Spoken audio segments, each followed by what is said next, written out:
Hello, friends. Welcome back to the School of Self Worth. I am your host, Nicole Song. And today I have got a really beautiful, expansive episode for you because I am going into the world of radical honesty and I am stepping into a new level of authenticity that I truly have never shared before.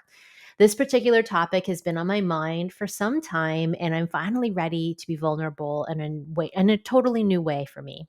This one goes behind the scenes to a major shift I'm making and who I serve as a teacher and mentor, and how that opened up a truly seismic shift within myself. This is an episode you do not want to miss. And please note that I do address sensitive topics around race and identity inside this episode. So, my friends, without further ado, let's dive in. Okay, friends. So I have a really big thing to come out and share with you today. And I haven't shared it so far because it's been processing.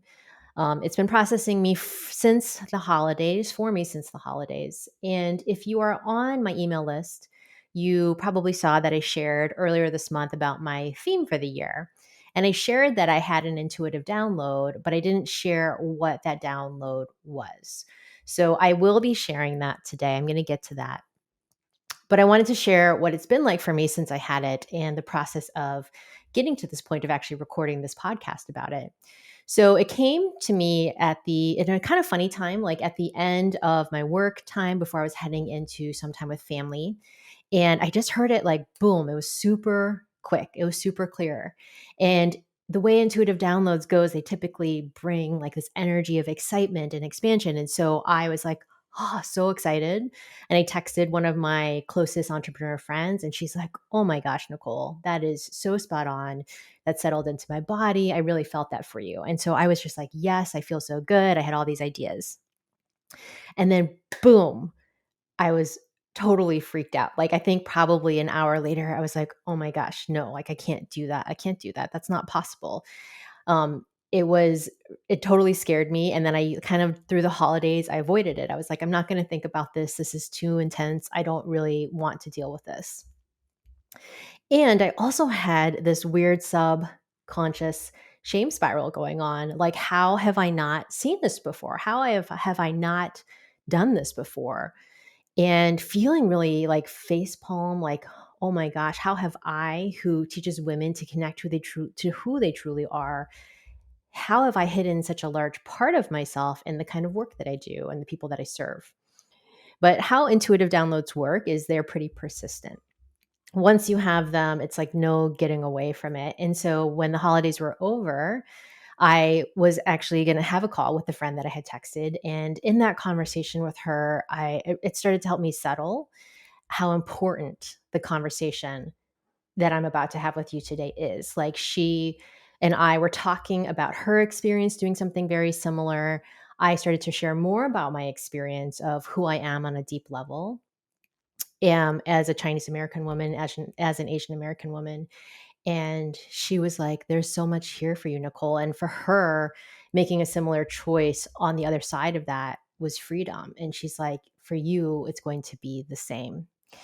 And so in that conversation, it was so nourishing for me. I relaxed. I was able to feel so much more connected to who I am after that conversation. And then I just got really clear that I needed to come on the podcast and talk with you all about it. So this is what I saw. This is what I saw for myself. This was the download, that it was time for me as a coach and as a teacher to focus my energy and my gifts on Asian American Pacific Islander corporate leaders. And you might be thinking, well, duh, Nicole, of course, because I'm a Chinese American woman and I have been focusing on women of color the last couple of years in my business. It's an area like I feel really passionately about, and I have a really diverse array of clients in my community. I feel really proud that my cohorts are pretty much almost always 50% women of color, all backgrounds, all ethnic backgrounds, all ages, really diverse in lots of different ways. And so I feel really proud of that. And I feel like I felt like I was really making a strong impact that way. But what I saw and I heard at the end of December is that it was time for me to focus even more. And why? Well, I feel like I am that woman, first of all, and I really haven't had that myself. Like I had never really had Asian American mentors or bosses or teachers for myself, and I've made my way in the world without that. And then I was thinking about how much that is needed. You know, how much it is needed to have safe communities, places where you can be expressed and really share deeper on a deeper level who you are. But what happened for me is when I saw this, so I had that shame spiral, but then I also had this big, deep feeling of, well, I had some scarcity, like there's not enough Asian American Pacific Islander women, which is not true. There's so many of you out there. And if you're listening, I see you. And it also brought up this other question, though. And this is the one that I really didn't want to look at, that brought up the shame, and also brought up I had some imposter syndrome happening during this time. And this question, like it's like, oh, it's hard to even say this question, but it is a question that I know so many other women of color experience. Am I too white to do this? And it seems so ridiculous. It seems so ridiculous to say that. And it makes me a little emotional to say it because like my whole experience of my life has not been white. Like I have been Asian American the whole time.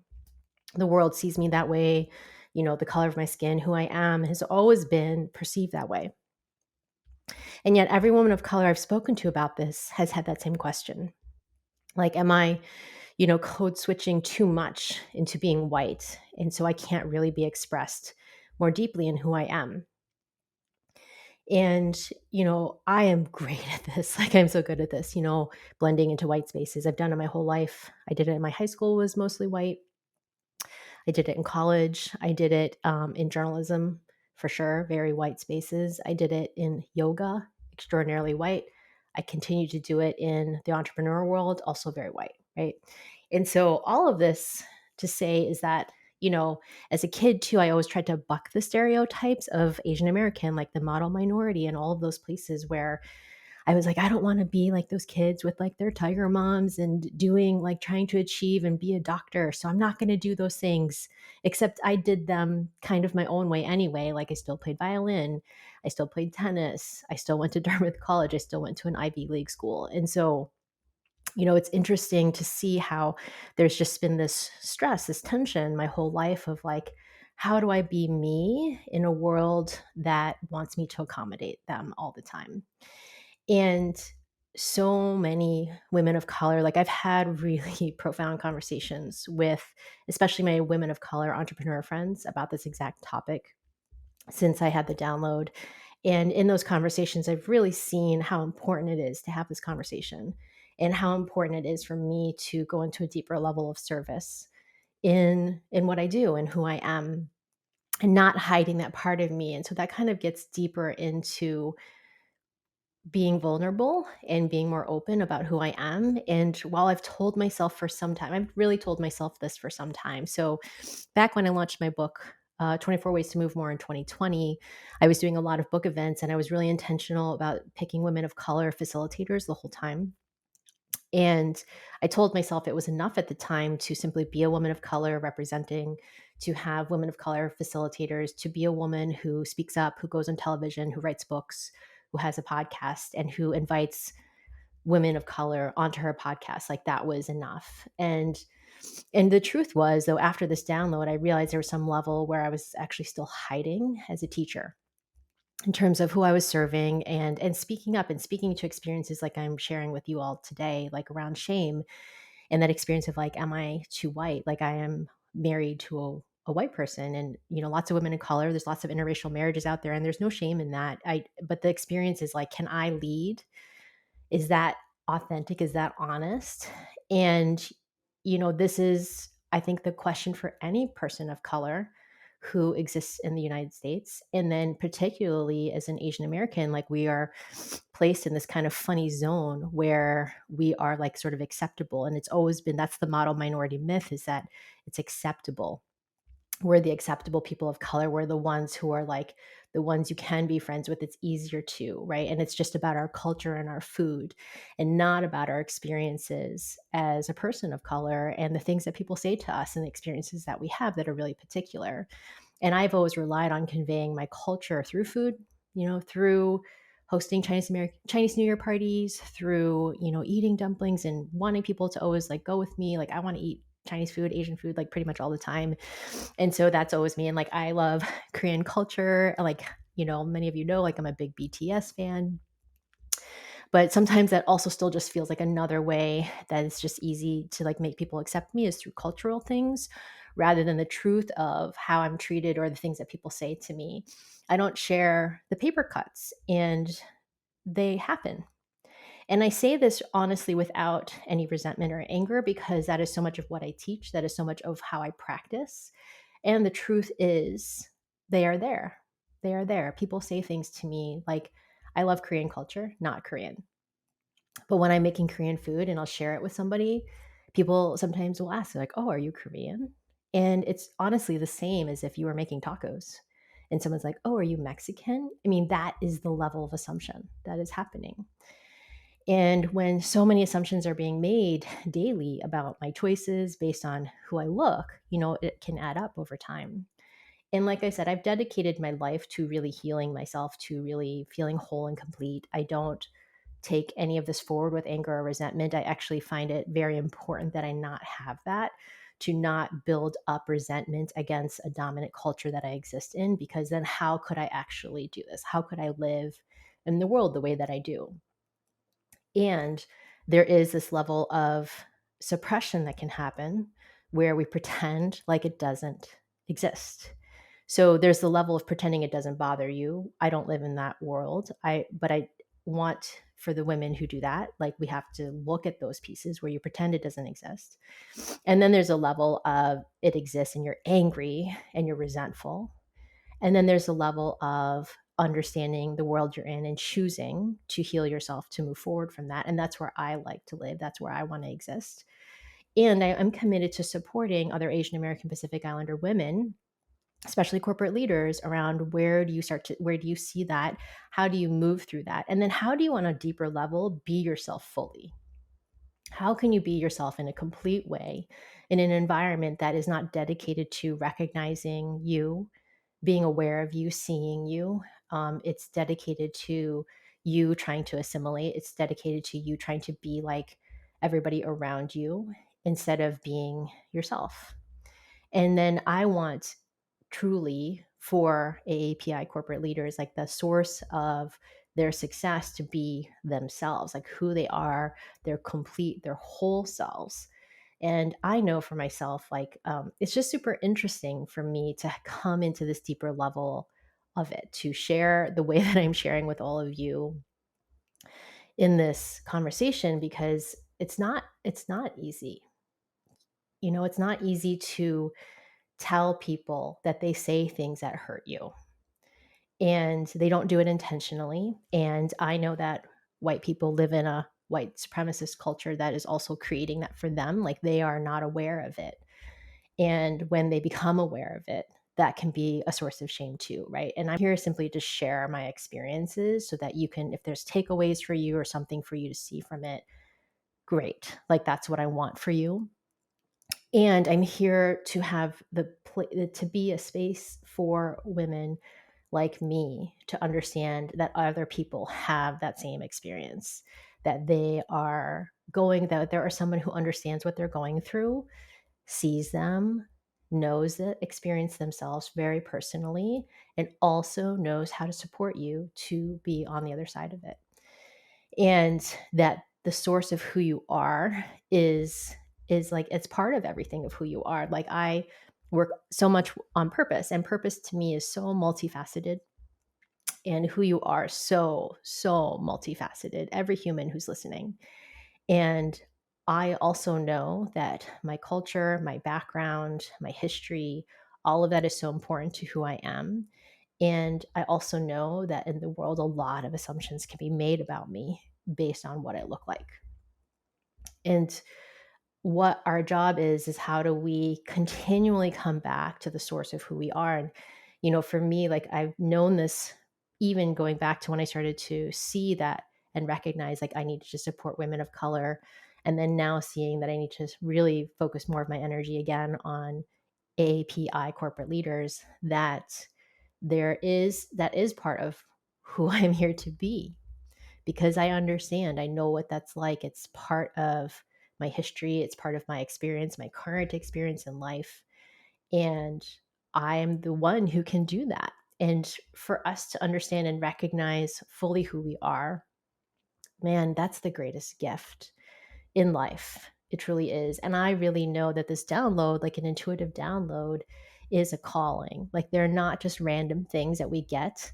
They are here for you at the time you're ready to hear them, and they are important. They are actually, to me, I think of them as marching orders, like, and marching orders in like the best way, like marching orders to, like, go be you, go into the world, go forth into the world as yourself.